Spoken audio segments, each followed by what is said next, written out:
Welcome, everyone, to DEI After 5, the show that focuses on topics across diversity, equity, and inclusion with some of the brightest minds in the industry. Here's your hostess, inclusive culture curator, and coach, Sacha Thompson. Hey everyone, and welcome to this episode of DEI After 5.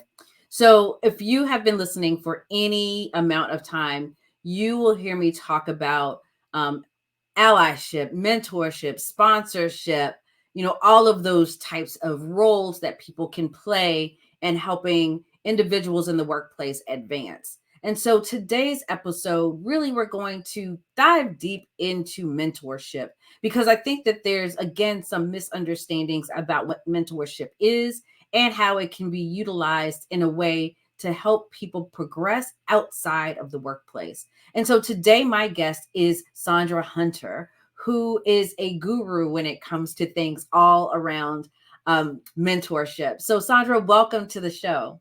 Hi, Sacha. It's so great to be here. Thank you for having me. Thank you for being here. So for those who may not know you or, your work, can you tell us a little bit about yourself? So my business is called Wild Women Leaders of Color. And I originally started this because I witnessed so much racial and gender bias, particularly against women of color who are aspiring to move into middle management, upper management, and how that held them back. And so Wild Women Leaders of Color was specifically designed to help release stress engendered by workplace stressors, to learn how to center in self-worth so that you have this force field around you so that you're not affected by covert and overt criticism. And then to move into mentorship, which is the Stealth Auntie Network, which we're going to be talking about today. I love it. I love it.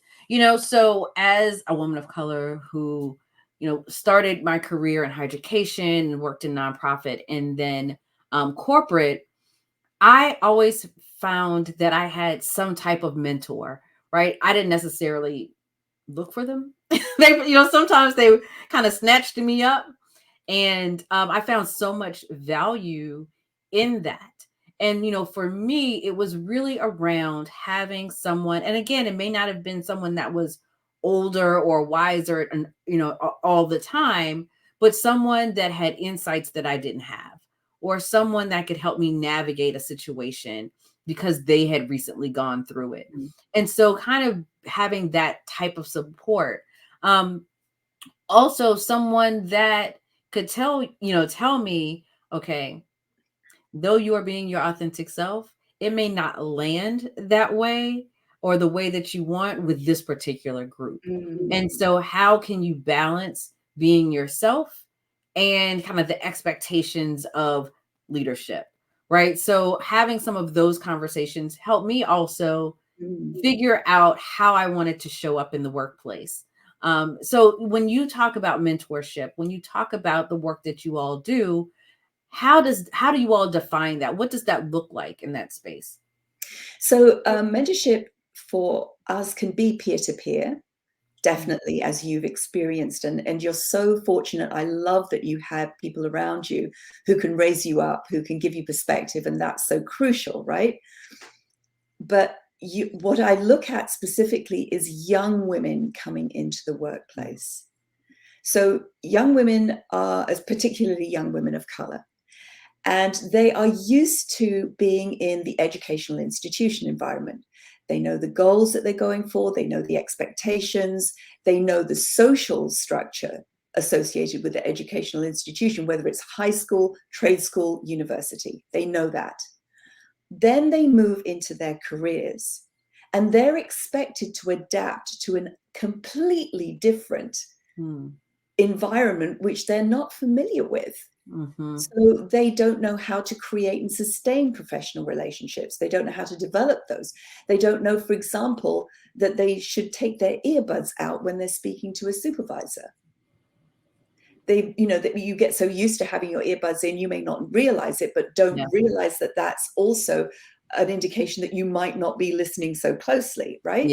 Yep, absolutely. Also Generation Z, brilliant generation, grown up with access to all kinds of technology, very adept at adapting to an online work environment, but tends to be non-hierarchical. They tend to shy away from that.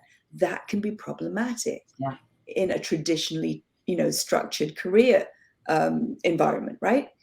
So there are other things, for example, like young people don't know how to even make social relationships in a work environment. Who do I speak to? How do I speak to them? How much is too much? Those are not your friends, or at least they're not at the beginning. They are colleagues, and that's a different way of addressing people. You need to be aware of what you say. You can't be as open as you are in your educational institutional relationships, the friends that you have outside in your social group, where you can be as open as you want to. This is a work environment. Yeah. They may not know how to access promotional and professional development opportunities. They may be so grateful that they've got a job anyway that they put their head down and work really hard, right?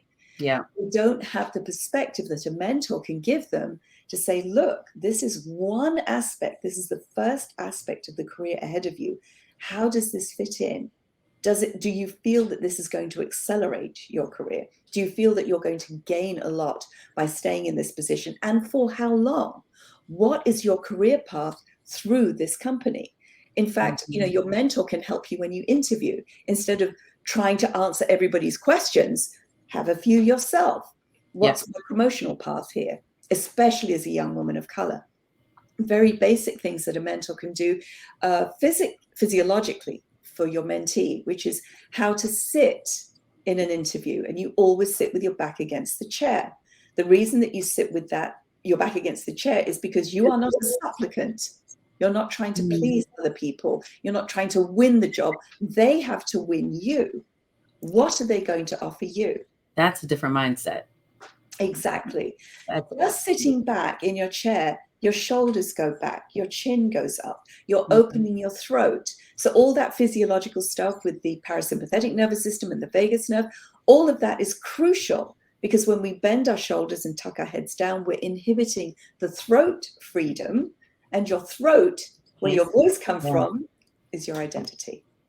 No, I love it. I mean, you've just given so much of what a mentor, can do. And I was chuckling internally because some of the subtle things that some of my mentors have done throughout the years, hindsight, now I'm understanding why they said or what they did to help position me in certain places. But at the time, I was just like, I don't understand. Like, I don't get it. Like, just do this, and it'll work.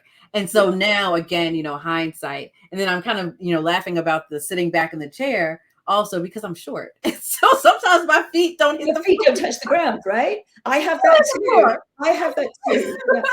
But just the idea of being able to sit, and if you can't do the back against the chair, here's another one. Just scoot. We tend to sit on our tailbones because we're crunched over our devices all the time, right? I do it too. I have to remind myself. If you just scoot your rear back, you're sitting on your seat bones. That elevates your spine. You keep your feet on the floor, but you have a strong spine, and you are now open, and you are now in a position of power to receive what's coming at you and to also field it and ask your own questions. Absolutely. And again, it's about presence. And I hate the term and the phrase of, professional or executive presence, but it really is around, how confident you seem, right, in these situations. And so are you sitting up? Are your shoulders squared, right? And so how we operate in all of those ways, there's also the nuances of what do you do once you're at the table? What do you do to get buy-in from others, right? And so when you were talking about this kind of being a generation that struggles a little bit with those interactions and advocating for themselves, right? I always say that this is kind of the downside of the baby on board stickers, right? Where the baby on board sticker, everyone knew, like, okay, there's a child there, stay clear, rather than giving that child voice in how to create boundaries for themselves. And so you kind Yes. of see the end result of that in adulthood. Mhm. And I even see it in what's between them, the millennial kind of Mhm. generation as well too, where that was the generation where the helicopter parents Yes. kind of came about. And I was working in higher education at the time, and we had to learn, and part of my specialty was understanding helicopter parents and how to manage them when there were student conflicts, Right. right? So because the parents wanted to come in and fix the problem, and so how do you empower students and now young adults in And that's empowering themselves so true. to find their voice? And so I love what you're saying, because it really is some of those skills that have been lost that need to kind of come back into, how do you advocate for yourself, right? What is Exactly. it that you want? What is it that you need? And Mhm. what are the steps to get there? And how can someone help you navigate that path? Exactly, exactly. And I think the helicopter parents need therapy all by themselves, because when they come in and start saying, I want this and want that, that goes to another set of problems that has nothing to do with the child, right? But I love what you're saying about teaching students, ex-students, shall we say, Mm-hmm. young career women, how to advocate for themselves, because they don't come from that. Right. So that's also the job of the mentor, is to get them to focus down, to create a small space, safe space of quiet. Yeah. There's a lot of chatter in your life. There's a lot of potential conflict, negotiation, understanding what you're being asked, being able to execute, building client relationships. All of that stuff is coming at you. You need a quiet space to actually reflect on things that are coming at you. And You so know, that's what the mentor's job is, to yeah. do that and to ask the critical questions. You know, what I think is important for us to talk about right now is who can be a mentor, Yeah. right? So oftentimes when I'm working with leaders, people leaders, they're many of them feel like they're not a mentor. They are there just to execute whatever the task is, and many have lost their people skills. Mm. That's, I think people skills should be a part of being promoted to be a people leader, but that's Yes, a I side agree. discussion. Um, and so I think part of that, and what I try to encourage people leaders to do, is ask some coaching questions, which may fall into that mentorship space, right? What do Right, you need in order to be successful? right. What do you need? And so it goes back to Mm. that advocacy and understanding Yeah. what you need as an individual, as a young person. And not even a young person, some mid-career folks need mentors and have mentors too. Everyone needs a team. You always need a team. Absolutely. Always. And I love this idea of asking questions, and it can be something as critical as creating emotional distance Mm, between something that's a little prickly. For example, let's say a negative job performance review. Let's say your job says, you're doing really great, but I love you to be more proactive. Of course, the only thing the mentee will hear is that you're not being but proactive, right, right? but So there's an immediate emotional response. The mentor's job is to say, yes, you can react, take yourself away from that situation and give yourself time to calm down. Go do kickboxing, go do angry dancing, get the feeling out of your body, because there is a yeah, physical effect on the body. Get that out. yeah, Then we can be creative. yeah, How will this enable me to be a better tech person, a better whatever it is, business person, whatever, right, whatever it is you're there for? How can I switch the perspective, instead of saying, I'm being the victim here, I'm angry, I'm frustrated, all those emotions that keep you in a very defensive position, to switch hmm, it so that you can be in a creative position? That's what the mentor does. And it teaches the young person to have to develop those positive neural pathways, so they will start to automatically ask themselves, okay, this was not good. How yeah, can I change this to make a more positive effect? That behavior, learning that behavior really young, whether it is in a personal conflict with someone, or whether it's in a conference where your talk goes wrong or whatever it is, or you forget half of what you're going to say. right, right, Um, it's it helps you to then position your young person to learn how to spot a sponsor, Very Mm, different things, right? very different. Mentor cannot be in the same organization. We talk about conflict of interest, right? Or oxymoron. You cannot have a mentor who's in the same organization as you. You need someone who's dispassionate. You also need a sponsor. Every young woman needs a team. And the Well, sponsor is the person behind the closed doors. right. Who's there for the bonuses, the raises, the promotional and development opportunities. They're the person who advocates for the young woman. Yeah. You just said something that I think is so critical in this because, most of the time, and again, thinking back in my career, my mentor, for the most part, has been in the organization. But I think, and I believe, and again, hindsight being 2020, it was the folks that were my mentors, my coaches, that were outside of the organization that had a very different perspective. And so, can you talk to us a little bit about why it's important to have someone that's outside of the organization kind of as a part of your core team? Right.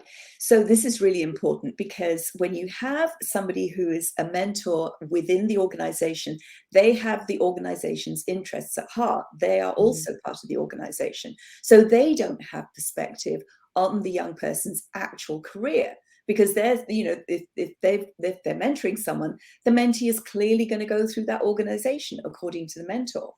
Mm, That's not the case for an external mentor who will see a much better perspective. This may be a good fit for you, this organization, if it's going mhm. towards your goals, but it may not be. Let's step back and look at that Mhm. objectively. I love that because, and again, I think so many people just naturally gravitate to internal mentors. And I think Mhm. that that is important if you're trying to navigate that organization, but for a more holistic professional development aspect, that external person is critical. And Mhm. so, again, it's how do you balance that internal, external, like who's there, who's your sponsors, right? Who Right. can be a sponsor? Because you may not even know who your sponsors are. I've Exactly. had sponsors before where I ended up on projects and I'm like, well, how the hell did this happen? And it's because, someone had elevated my name in a Right. meeting or, given an opportunity. And so I think it's so important as people, and your work specifically focuses on early career, Mhm. but all aspects of career, understanding who is your core team, right? Who is that circle of support that you have? Because it's so important to have that Right. 360 That purview, perspective. that That perspective. perspective, And you it's not know, just one sponsor, is it, Sasha? You no. have to have several sponsors and you've got to choose them. And that's why the mentor is so Yeah. crucial. That's why the mentor provides this critical substructure because you may think your boss is your sponsor, but if your boss is not Mm, in the behind doors meetings, that is not going to help you. You want a trajectory, you don't want a plateau, right? absolutely. And so, Absolutely. like for example, when we if we were both to go into the same review on paper, right? We look identical. My name comes up. She's done really well this year. She's got great client feedback, blah, blah, blah. I go into bonus number 3 because we know that all bonuses are not created equal. Your name comes out, Sasha's brilliant. She's done a great job and she's got great client feedback. And your sponsor speaks up and says, no, I've actually worked with Sasha. I've actually, I've overseen a number of her projects. She is adding tremendous value. You go into bonus number 1, Yeah. right? Yeah. So, and it's not just that, but it's who your sponsors can introduce you to so that the trajectory Absolutely. remains at that acute angle rather than at that plateau. Absolutely. And so again, it's fine. How can people find those external sponsors, right? I think that's going to be one of the next questions. Like the internal Right. folks are a little bit easier. Mhm. How do you find an external sponsor? I mean, Right. not sponsor, a mentor. Right. So when your mentee is going through her first year as a mentor, you are watching to see what opportunities come up at her organization. So there will be conferences and presentations and Mm, events where she will meet people outside of her organization. That's when she wants to have her laser sharp vision so she can spot people who are giving the keynote address, who are responsible for mm, policy changes within the organization. And then she brings that information back to her mentor And a mentor can say, okay, so these are the people we need to target. Let's organize. You need your portfolio. We need to have a great, what is it? We need to have recommendations from your bosses, from your colleagues, from your, great feedback from your clients, so that when you go to the sponsor, you give them every opportunity to say yes. Yeah. So sponsors within and external, I absolutely agree. Yeah, love that. And it just reminds me, so much. I get lots of inbox messages of folks asking, can you be my mentor? Can you be my mentor? And I wish I could mentor everyone, but I can't. And so what you just said, it's like, basically, let me know what it is that you're doing, why you want to do it, all of these things, because then now I'm like, okay, I see what you're trying to do. Mm-hmm.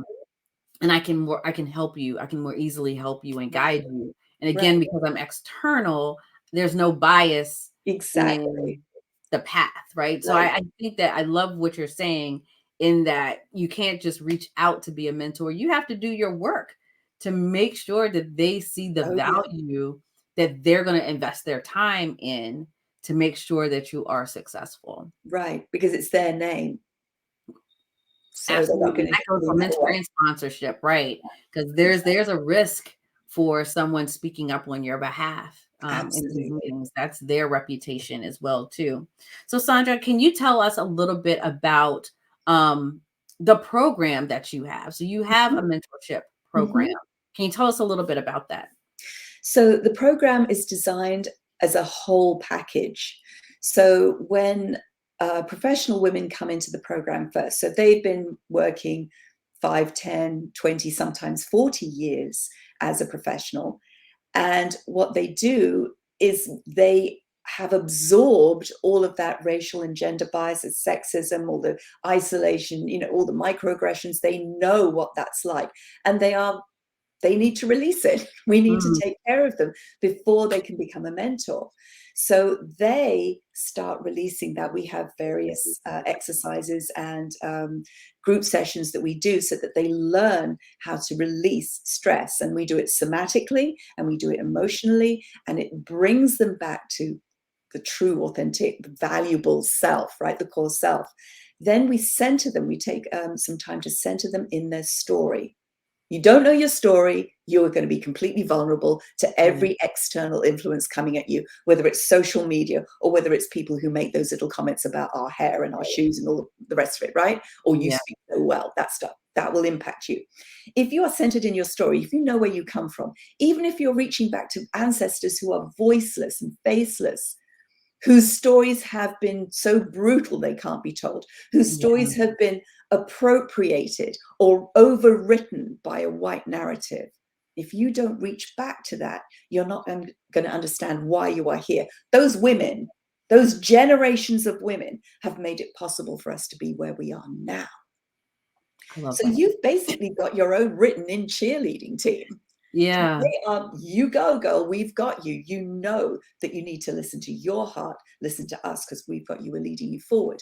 When you have that, Sacha, when you have that force field around you, you can walk into any 90% white Mm, room, knowing you can take up your space. You have value to add. You're not going to be cringing against the wall and looking for eye contact with the only other woman of color in the room, right? you're going to own your space. Yeah. You own your space and know that you know that you have got so much more to add than anybody can tell you about, right? Or can try to demean you. You're not even going to see that. You're going to blow right past that. So once they get to that point and they are so grounded and so rooted in their valuable, powerful feminine potential, that's the point where we can introduce mentorship. And so Mm, we practice with peer-to-peer first, and then they are paired with a young person who is just leaving high school, trade school, university, and they start establishing the relationship. So there's a month to 2 month period where they're establishing that relationship, and then they go out into the world. And we provide a shed load of videos, tutorials, because it's called Leadership Forward. So when you step into mentorship, you are guiding your own journey. Really important. You've just come out of a powerful place. You're ready to do that. So it's videos, handouts, and I'm available as the coach for any kind of questions. So they can still get me for 30-minute sessions once a week, twice a week, whenever they want to do it. And we can move forward towards a really fully fledged mentor-mentee relationship. I love that. So the target audience for this are really not the young women. It's someone that's probably a little bit more seasoned in their career, mid-level, that needs that, I don't want to say confident boost, but to find the foundation of who they are, their story, right? To be able to then reach back. Like Sankofa comes into my mind, right? It's like yes. looking forward and reaching back in order to do that. And so I think that is so powerful because, especially when you spoke about understanding your ancestor's story, there's so much in that. And it's someone who's doing, family tree and learning some of those untold stories. I cannot just underestimate the power that I have found through that process, right? Yes. And reading the documents of what people have gone through that time. And so knowing that your program allows people the space and the opportunity to kind of find their roots is beautiful. Because I think and Sacha, I love that. And it's not an opportunity, it's essential. This is the critical substructure we're talking about. Yeah. It is absolutely critical. So Sandra, if people wanted to before we get to connecting with you, how do you take care of yourself? Like, how do you center yourself and fill your cup while you're doing all of this work? Okay, I have to confess, I have just discovered this amazing service in Portland where you can go for a deep medicinal bath. Oh. And it's literally all the water that you want. We're in such a water paucity.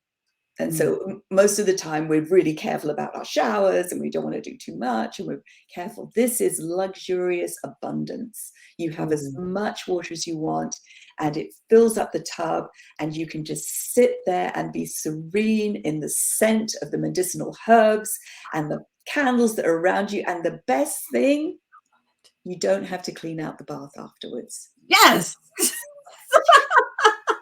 Sign me up. I love it. I love it. Because there's just so much healing that comes through that process. And like, again, water is one of my go-to spaces for healing and nurturing and filling my cup, especially the ocean. So I love that and that abundance. Oh, and as you're on that, let me just pop in this bit because you did ask me. The programs that I run are all based on the elements. So we have 2 running right now that are Journey to Joy Water and Journey to Joy Earth. And so you graduate from one to the other and understand your connection to the earth and how you are the earth. And there's all that stuff that goes on. So thank you for bringing that up. I love it. I love it. I love it. So Sandra, if folks wanted to connect with you, what is the best way for them to do that? So you can grab me on LinkedIn. I know you have there it is. You can go there and you can contact me directly there. You can also see the talks or the education that I'm involved in. So you'll get to know quite a lot about me. You can also catch me on my website at wildwomenleadersofcolor.com and you'll see the programs. You can also, again, there's an opportunity to connect with me directly there. So I'd love to hear from you. Yay. Well, Sandra, thank you so much for joining us today and having this conversation. There was just so many nuggets that people could take away as they're thinking about becoming a mentor or looking for a mentor as they're continuing their professional and even personal, growth. Sure. Because I think that's another piece of mentorship that people tend to not think about. So thank you so much for that. And everyone, thank you so much for joining us for this episode of DEI After 5. As always, you can find us here on Tuesdays at 5:15 p.m. Eastern on YouTube, on your favorite podcast platform. Be sure to like, subscribe, and share this episode and others. And until next time, we'll have a good one.